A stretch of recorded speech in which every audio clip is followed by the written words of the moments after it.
wabarakatuh.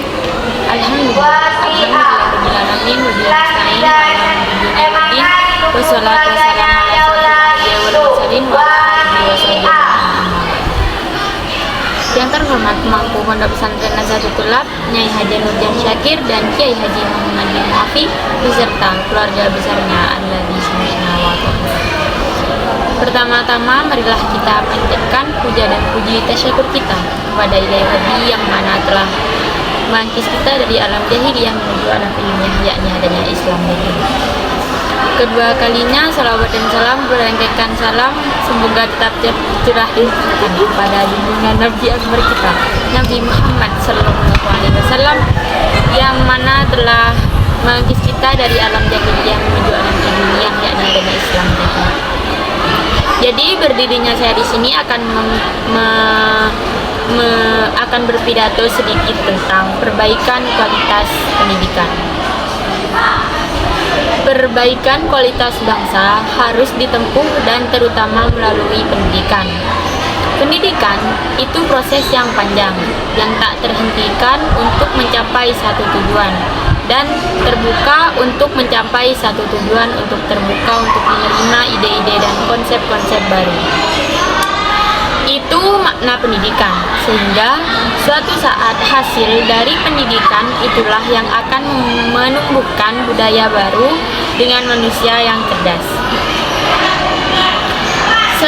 Selama manusianya cerdas, maka itu mempunyai kebijakan dan kebajikan dalam jiwanya. Barulah setelah itu dia mampu menguasai sains dan teknologi. Budaya baru itulah yang menjadi kontra budaya yang kemudian masuk ke dalam tekanan menjadi masyarakat budaya alternatif yang akan dipilih oleh bangsa ini.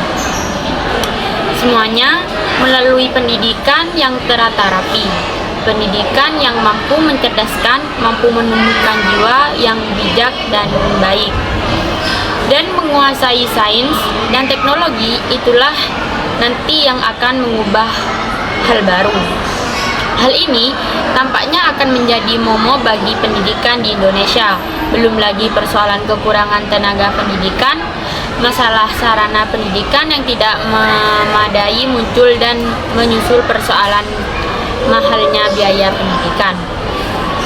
Kita masih merasa sebagai bangsa yang tertinggal dalam berbagai hal dibandingkan dengan bangsa ini. Oleh karena itu, satu-satunya jalan untuk mencerdaskan bangsa adalah dengan meningkatkan pendidikan demi untuk menjadikan bangsa yang cerdas melalui sistem pendidikan nasional yang menyeluruh dan terencana. Namun, untuk menuju ke arah itu, jalan yang ditempuh sangat panjang dan berlaku karena persoalan pendidikan dengan terkait dengan faktor lain, termasuk masalah ekonomi, keamanan, dan masalah sosial lainnya. Para guru pun diharapkan mulai mengubah cara belajar kepada siswa. Para guru pun tidak boleh lagi memberikan tekanan kepada siswa seperti pelajaran, menghafal, dan memberikan soal pilihan ganda. Karena bisa berdampak pada keperluan kepribadian. Peran pendidikan sebagai sarana pemberdayaan harus secara sadar menyiapkan peserta didik dalam kehidupan masyarakat, baik sebagai individu maupun anggota masyarakat pemberdayaan. Hanya mempunyai makna jika proses pemberdayaan menjadi bagian dari fungsi kebudayaan. Oleh karena itu, pendidikan harus menggerakkan pernyataan diri dan para pendidik mengajar siswa untuk hidup dalam harmoni dengan menghargai adanya perbedaan. Kedepannya, sistem pendidikan harus diubah dari instruksional menjadi motivasional, berprestasi, berkreasi, dan berbudi pekerti.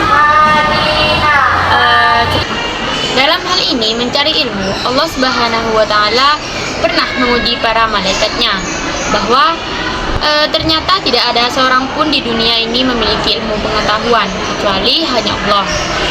Dan sebagian ilmu yang kita miliki ini adalah titipan Allah. Bahkan malaikat pun tidak akan memiliki ilmu pengetahuan selain apa yang telah diajarkan kepadanya. Oleh karena itu, kita tidak boleh sombong dengan pengetahuan yang kita miliki. Bahkan dengan pengetahuan apapun yang kita miliki tidak boleh sombong. Sebagian dari keutamaan orang mencari ilmu adalah dimudahkan serta dibimbing melalui jalan menuju kebenaran. Betapa pentingnya orang yang menuntut ilmu sehingga diberikan pengetahuan luas dan luar biasa. Peranan para tenaga pengajar juga sangatlah penting sehingga orang yang bersamanya duduk untuk menimba ilmu pengetahuan darinya, walaupun hanya 1 jam. Itu lebih disukai oleh Allah Subhanahu wa Ta'ala daripada pahalanya dalam beribadah 1000 tahun.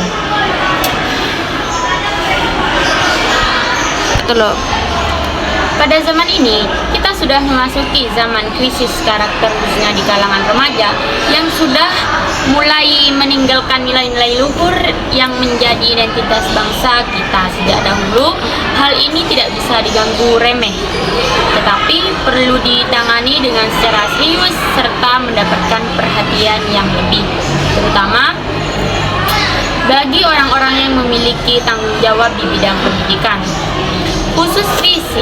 Kasus krisis moral ini bukan hanya isu, namun ada berbagai penelitian yang membuktikan bahwa sekitar 65% remaja membuktikan bahwa zaman sekarang sudah terjerumus ke dalam lembah hubungan seks dengan lawan jenis maupun sesama jenis yang seharusnya tidak dilakukan oleh manusia. Selain itu, dalam hubungan seks ternyata narkoba pun juga tidak bisa terbanding lagi. Hal ini sesuai dengan data BNNN yang mengatakan bahwa pemakaian narkotika pada usia remaja sudah mencapai 79% pada tahun 2015 dan setiap 7 menit terdapat korban meninggal dunia karena narkoba. Bisa kita bayangkan betapa krisisnya hari kita melihat banyak dengan generasi muda yang terjumus ke dalam obat terlarang tersebut. Cukup sekian pidato dari saya, kurang lebihnya mohon maaf. Wassalamualaikum warahmatullahi wabarakatuh.